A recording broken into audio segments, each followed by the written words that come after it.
Bonjour à tous les amis, voilà, c'est JC du canal Olympien. Voilà, ce matin, je voulais vous faire un petit peu, on va dire, une vidéo donc sur le futur adversaire de l'Olympique de Marseille, donc qui sera bien sûr, comme vous le savez tous, le club ukrainien du Shakhtar Donetsk. Alors c'est vrai que hier, il y a eu le tirage au sort, les principaux adversaires, on va dire que nous Marseillais, on voulait éviter, c'était surtout le Grand Milan AC, c'était Benfica, c'était vraiment voilà, deux équipes phares, on va dire, qu'il fallait absolument éviter. Donc, on a eu, entre guillemets, la chance de les éviter. Et c'est les clubs français qui en ont hérité. Hein. Donc, le Milan qui affrontera Rennes et Benfica, ça sera Toulouse, il me semble. Voilà, donc du coup, on s'est dit, voilà, donc on a évité ces deux équipes. Mais on a quand même pris le Shakhtar Donetsk. Donc c'est vrai que le nom n'est pas pompeux, l'histoire européenne n'est pas non plus aussi gonflée que des équipes comme Benfica ou le Milan, mais il va quand même falloir se méfier de cette équipe du Shakhtar, hein, donc équipe ukrainienne, championne d'Ukraine en titre, qui n'est pas quand même non plus la première équipe venue et qui faisait quand même partie des équipes à éviter, on va dire. Voilà, donc il ne faut pas prendre cet adversaire à la légère. Ça sera donc un adversaire compliqué à jouer. Donc je vais justement vous présenter donc cette équipe du Shakhtar, le futur adversaire de l'Olympique de Marseille. Donc, à savoir que l'Olympique de Marseille donc jouera le match aller à l'extérieur, qui se déroulera donc le 15 février. Donc, comme vous le savez, ce match va se jouer donc sur terrain neutre parce que donc vous connaissez la situation en Ukraine hein, avec la guerre et donc du coup donc l'Ukraine le Shakhtar joue ses matchs européens sur le terrain de Hambourg. Donc c'est un stade qui contient quand même 57 000 supporters. Alors même s'il ne joue pas à domicile, c'est un club, c'est un stade où le Shakhtar fait de grosses affluences. En moyenne, en Ligue des Champions, ça a été autour de 49 000 supporters. Donc voilà, l'OM ne va pas jouer devant un stade vide. L'OM aura quand même une grosse opposition de supporters lors de ce déplacement à Hambourg, donc pour le club du Shakhtar Donetsk. Et le match retour, bien sûr, aura lieu donc le 22 février, la semaine d'après, au stade Vélodrome. Voilà, deux matchs concentrés une semaine sur l'autre. Donc voilà, donc le temps de réaction sera quand même très court. Et il va falloir donc bien gérer déjà ce match aller donc, face au Shakhtar en Allemagne, à Hambourg. Donc, il sera déjà un match compliqué.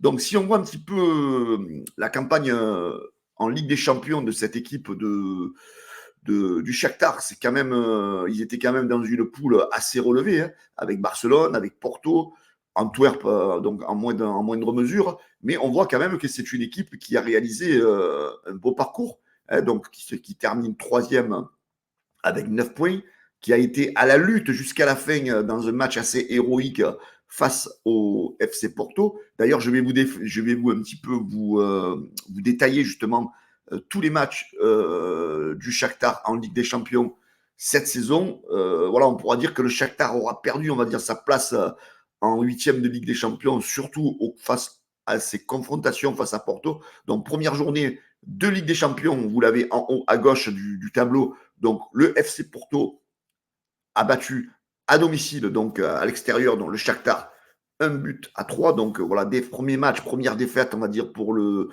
Shakhtar, ça a été un mauvais départ. Le Shakhtar a réagi en Belgique, à Antwerp, en allant s'imposer 3-2 là-bas en terre belge, avec une super réaction, hein, comme vous le voyez. Les Ukrainiens étaient menés 2-0 à la mi-temps et ont su renverser la vapeur. Donc voilà, je pense un peu à l'OM. Hein. L'OM qui est très fort sur les premières mi-temps et donc qui craque souvent en deuxième. Donc il faudra être encore plus vigilant face à cette équipe ukrainienne donc sur les deuxièmes mi-temps. Le Shakhtar donc, qui a perdu 2-1 sur la troisième journée à Barcelone. Mené 2-0 à la mi-temps, le Shakhtar est revenu en deuxième mi-temps à 2-1 et a rendu quand même a fait un beau match à Barcelone. Match retour, le Shakhtar bat le Barça 1-0. Donc c'est pas rien quand même, hein, quand une équipe elle arrive à battre le Barça, c'est pas non plus une équipe de peintres, hein, comme on dit. Donc le Shakhtar a réussi à battre le Barça 1-0. 5e journée, le Shakhtar bat Antwerp 1-0, donc il se positionne donc dans le mano à mano, on va dire dans la finale face à Porto. Et dans la dernière journée, donc comme vous le voyez, Porto bat à domicile le Shakhtar 5-3. Donc voilà, donc ça a été quand même assez serré. Ils ont été à la lutte avec Porto pour cette qualification, pour cette deuxième place. Donc voilà, du coup, on peut dire que le Shakhtar quand même a fait une belle campagne de poule en Ligue des Champions et du coup donc se retrouve reversé dans cette Europa League donc, et affrontera l'Olympique de Marseille donc dans ce phase barrage de ce qu'on appelle de 16e de finale, donc qui sera quand même un adversaire coriace pour l'Olympique de Marseille. Donc il ne faut pas non plus se dire ça va être une histoire simple face au Shakhtar, bien au contraire. Donc les systèmes utilisés en phase de poule de Ligue des Champions par le coach Marino Pudzic. Donc on voit qu'il y a plusieurs systèmes, hein. Il y a le 4-3-3 qui avait été utilisé au match aller face à Porto, qui s'est conclu par une défaite. Aussi, le système utilisé, c'est le 4-2-3-1. Mais par contre, le système qui est le plus utilisé par le coach, c'est le 4-1-4-1. Voilà, donc l'équipe peut jouer donc sur plusieurs systèmes différents. Donc voilà, ça sera peut-être compliqué pour Gennaro Gattuso d'essayer de trouver une solution. Donc à moins qu'il reste cantonné dans le dernier 5, dans le 3-5-2 qu'on utilise depuis les derniers matchs. Mais on voit voilà, que le Shakhtar est une équipe qui peut s'adapter, qui peut jouer sur plusieurs systèmes. Donc voilà, il faudra quand même faire attention donc à cette équipe qui est capable de s'adapter sur plusieurs systèmes de jeu. En Ligue des Champions, donc le meilleur buteur de cette équipe, c'est Sikan, donc qui a marqué 4 buts en 6 matchs. Voilà, ça sera donc un des attaquants qu'il faudra surveiller du côté de Shakhtar. Après l'effectif du Shakhtar, voilà, il y a des joueurs un petit peu, il n'y a pas que des joueurs ukrainiens, hein, vous avez des joueurs brésiliens, vous avez des joueurs de multiples nationalités, hein, comme chaque année, vous le savez, le Shakhtar est plus ou moins une équipe exotique, on va dire, en termes d'effectifs. Mais voilà, donc c'est une équipe qui ne possède pas forcément des joueurs avec des noms pompeux, mais c'est des joueurs qui sont très efficaces. Donc en Ligue des Champions, ce Sikan a été donc le joueur le plus en réussite en termes de buts sur cette Ligue des Champions. Le coach, donc Marino Pudzic, donc comme je voulais revenir sur lui, donc c'est un coach qui n'a pas forcément non plus, il est en poste depuis octobre dans cette équipe du Shakhtar Donetsk. C'est pas non plus un coach qui a une grosse expérience, je veux dire, d'avoir géré des grands clubs, mais il a surtout fait ses premiers pas, on va dire, dans la Ligue des Pays-Bas, hein, donc où il a été adjoint de 2015 à 2018 au FC Twente. Il a dirigé le FC Twente en 2018-2019. Ensuite, il a été donc adjoint à Alkmaar pendant 2 saisons, adjoint pendant 2 saisons du côté de Feyenoord. Et là, donc, il prend donc l'équipe ukrainienne en main donc depuis 3 mois. Et voilà, donc ça lui a permis déjà d'avoir, malgré tout, comme je vous le disais auparavant, de très bons résultats en Ligue des Champions. Au niveau, au niveau national, pour l'instant, le Shakhtar, donc, qui est le champion en titre, est 4e de cette ligue avec 3 points de retard sur le premier.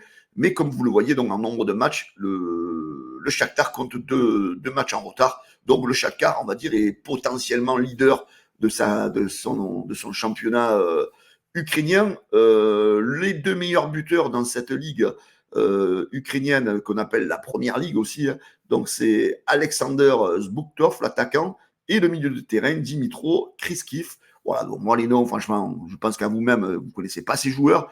Mais voilà, c'est des joueurs qu'il va falloir faire attention, même si ce n'est pas des joueurs connus. On sait la mentalité de ces joueurs des pays de l'Est. C'est des joueurs qui lâchent jamais, des joueurs qui sont toujours à fond. Voilà, donc ce sera donc des joueurs qu'il va falloir surveiller de très près. Hein, donc voilà, les défenseurs, les milieux, toute l'équipe de l'Olympique de Marseille est avertie. C'est une équipe qui reste très dangereuse malgré tout. Hein, donc il ne faut pas se fier qu'au nom, même malgré tout si le nom quand même, commence un petit peu à être connu au niveau européen du Shakhtar Donetsk.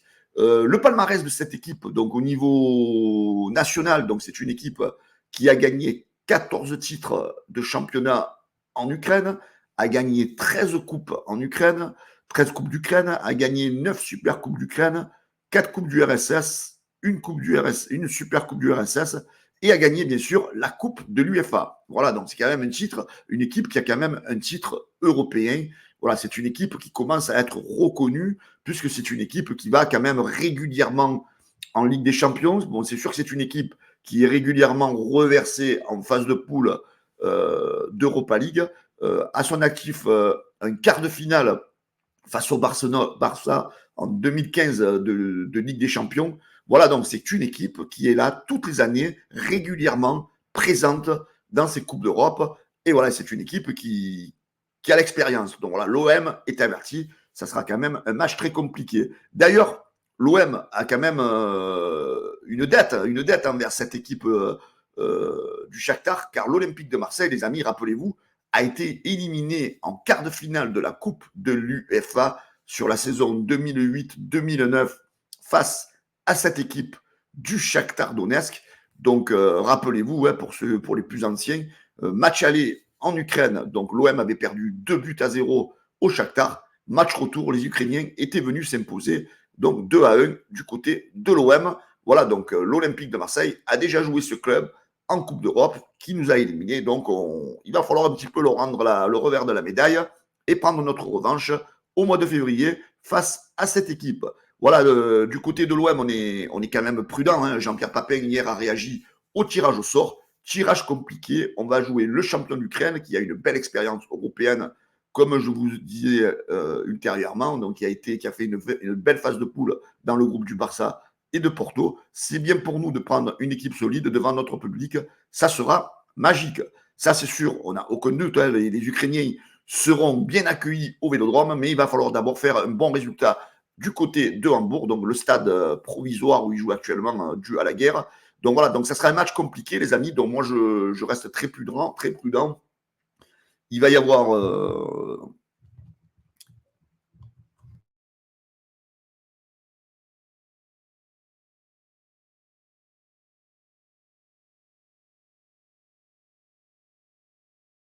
alors, excusez-moi, petit problème de son sur la fin, hein, c'est un enregistrement. Donc, du coup, moi, je reste prudent, très prudent face à cette équipe. Donc, c'est une équipe voilà, dangereuse qui va très vite sur les contres. Surtout d'ici le mois de février, on espère que l'Olympique de Marseille va se renforcer de manière importante pour le futur mercato qui va débuter début janvier. Bon, c'est vrai qu'il va y avoir des nouveaux joueurs qui vont arriver. Il va falloir que la mayonnaise prenne très vite. Voilà, moi, je reste malgré tout inquiet sur ce tirage au sort. De toute façon, on savait très bien que tous les adversaires, pour la plupart, allaient être assez compliqués. Mais le Shakhtar ne fait pas partie non plus des plus petits. Il ne faut pas rêver quand j'en vois certains qui disent ça va être facile. Non, non, les amis, soyez très prudents parce que le Shakhtar va nous poser beaucoup de problèmes. Voilà, j'espère que cette vidéo vous aura un petit peu éclairé sur le prochain adversaire de l'Olympique de Marseille. Les amis, n'oubliez pas, si ça vous a plu, ben, ça fait plaisir d'être encouragé avec un petit pouce bleu et un partage sur vos profils pour Facebook pour ceux à qui ça a plu. Et me dire en commentaire voilà, si le format vous a plu, si la vidéo vous a plu et si vous en voulez un petit peu plus. Les amis, je vous souhaite à tous une bonne journée et merci de laisser un petit pouce bleu. Ciao les gars.